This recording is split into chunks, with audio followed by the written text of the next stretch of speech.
Halo, perkenalkan nama saya Monica Sayulis Mamora dari MAIS 5B dengan NIM 2105121002. Pada video kali ini saya akan menjelaskan tentang pembelajaran dari minggu pertama hingga minggu ke-7. Pada minggu pertama, ada pun materi yang saya angkat yaitu definisi persentase. Pada pertemuan ini ada 3 topik yang saya angkat. Yang pertama yaitu pengertian persentase, yang kedua tujuan persentase, dan yang ketiga struktur persentase. Persentase adalah kegiatan yang bertujuan untuk menyampaikan gagasan, ide, program, layanan, sehingga bisa dikatakan bahwa persentase adalah salah satu bentuk kegiatan komunikasi publik atau berbicara di hadapan publik. Tujuannya adalah untuk menyampaikan berbagai informasi pada publik. Dan yang kedua yaitu tujuan persentase. Yang pertama, menyampaikan materi, yang kedua merumuskan ide, yang ketiga meyakinkan audiens, dan yang keempat menghibur. Adapun struktur persentase ada 3. Yang pertama yaitu pembukaan dengan durasi waktu sekitar 10-15 menit. Yang kedua, isi atau poin penting yang harus disampaikan. Di sini durasinya terserah, asalkan poin atau gagasannya itu tersampaikan dengan baik kepada audiens. Dan yang ketiga, kesimpulan durasi waktu sekitar 10-15 menit. Pada topik yang kedua, materi yang saya angkat adalah karakteristik negosiasi. Di sini materi yang saya ambil adalah hubungan negosiasi dengan perdagangan. Dalam bidang bisnis dan perdagangan, negosiasi memiliki keterkaitan atau hubungan antara lain berkaitan dengan yang pertama, masalah keanegaan, yang kedua, masalah wilayah penjualan, yang ketiga, masalah lindung nilai, yang keempat, kerjasama dagang, yang kelima, kerjasama keuangan, keenam, kerjasama pengadaan dan pelatihan sumber daya manusia, dan yang ketujuh, kerjasama manajemen. Pada minggu ketiga, topik yang saya ambil yaitu karakteristik negosiator.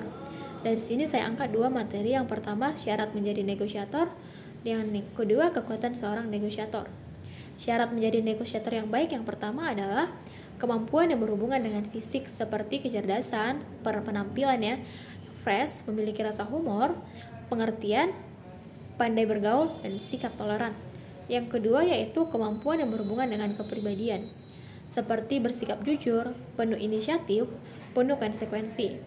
Dan yang ketiga yaitu kemampuan yang berhubungan dengan pengetahuan, seperti memiliki pengetahuan tentang negosiasi, memiliki pengetahuan tentang kepribadian, memiliki pengetahuan tentang lingkungan, memiliki pengetahuan tentang organisasi, dan seperti memiliki negosiator. Dan yang kedua yaitu kekuatan negosiator. Kekuatan negosiator adalah kemampuan yang dapat dikumpulkan oleh negosiator untuk mendapatkan hasil, keuntungan bagi mereka sendiri, atau untuk meningkatkan kemungkinan dalam meraih tujuan mereka. Pada minggu keempat, yaitu tujuan negosiasi. Tujuan negosiasi yang pertama yaitu mencapai kesepakatan bersama yang memiliki kesamaan persepsi, pengertian, dan persetujuan. Yang kedua, mencapai penyelesaian atau jalan keluar dari masalah yang ada, serta mencapai kondisi saling menguntungkan sehingga tidak ada yang dirugikan. Manfaat dari negosiasi yaitu yang pertama, terciptanya kerjasama antar pihak untuk mencapai tujuan masing-masing. Yang kedua, bisa timbul saling pengertian antara pihak yang melakukan negosiasi. Yang ketiga, terciptanya kesepakatan yang menguntungkan semua pihak yang bernegosiasi. Yang kelima, terbentuknya interaksi yang positif antara pihak yang melakukan negosiasi, yang kemudian bisa berdampak luas lebih banyak ke orang secara merata.